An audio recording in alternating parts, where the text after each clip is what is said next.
citizen is posing a national threat. যি মানুহৰ লাজ নাথাকে এইবিলাক যি মানুহৰ লাজ নাথাকে যেতিয়া একেবাৰে মানুহ এজন নিৰ্লজ্জ হৈ যায় কোনো লিমিট নাথাকে তেতিয়া কয় যে মোৰ ল'ৰাও বিদেশী মোৰ ঘৈণীও বিদেশী ছোৱালীও বিদেশী কি কৰ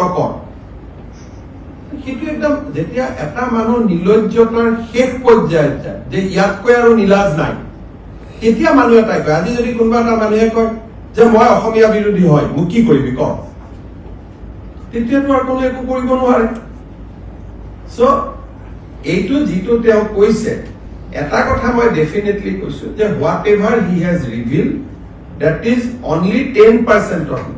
So what I am going to reveal on 10th September, Rahul Gandhi will regret for his life that why I have appointed this guy as a deputy leader in the parliament and a president of Assam Congress Committee.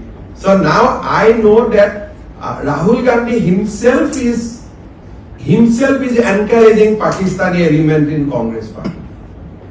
Otherwise, if in a family, 3% is not a citizen of India. Only 1% is citizen of India.